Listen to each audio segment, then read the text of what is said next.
Spock battled a Gorn years before Kirk's legendary Gorn encounter in Star Trek: Strange New Worlds, altering canon. Season 2 of Star Trek: Strange New Worlds retconned canon such that Lieutenant Spock fought a Gorn 7 years before Captain James T. Kirk's historic encounter with a Gorn in Star Trek, the original series. Kirk's battle with the Gorn in the TOS Season 1 episode Arena is legendary, as it was the first time the deadly humanoid reptiles appeared in Star Trek. Strange New Worlds, on the other hand, has elevated the Gorn to the show's major alien foe, and Spock is merely one of Captain Christopher Pike's Enterprise crew members who has experienced horrifying Gorn experiences. Pike's Enterprise reacts to a distress call from Captain Marie Boudel in the Strange New Worlds Season 2 finale. The Gorn destroyed Boudel's vessel, the Cayuga, and the reptiles attacked the colony world of Parnassus Beta. When Pike's landing party becomes stuck on the planet, Spock undertakes a perilous mission to rocket the Cayuga's derelict saucer portion down to Parnassus Beta and remove a Gorn interference field that is interfering with communications and transporter signals. Spock, on the other hand, discovered a fully grown Gorn under the debris of the Cayuga Bridge, and the Vulcans battled the huge reptile with the assistance of Nurse Christine Chapel. The Spock vs. Chapel Gorn fight in Strange New Worlds differs from that in Star Trek, the original series. Gorn vs. Kirk Gorn. Spock's Strange New Worlds canonically takes place in 2260, 7 years before Kirk's combat with the Gorn in Star Trek, the original series Arena, which takes place in 2267. Spock and Chapel's confrontation with the Gorn takes place under quite different conditions. Spock was taken aback by a Gorn hidden amid the ruins of the Cayuga, much as the Vulcan was taken aback by Nurse Chapel's presence to assist him.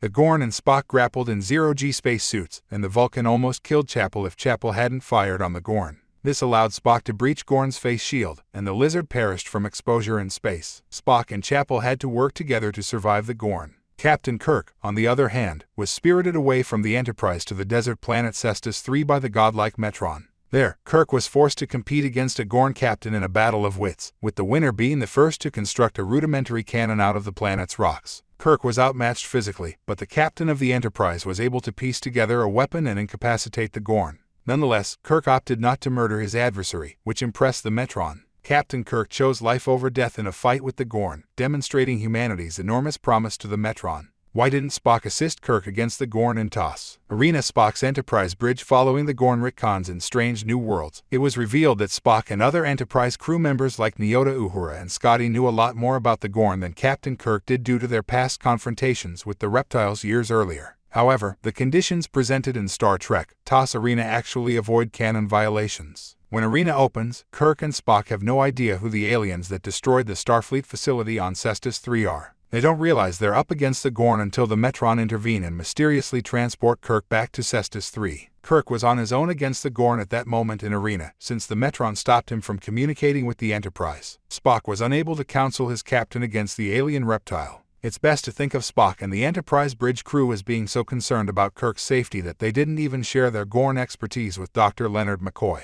After a triumphant Kirk returns to the Enterprise, maybe Spock will tell the story of his own victory over the Gorn in the Season 2 finale of Star Trek: Strange New Worlds. Thanks for watching.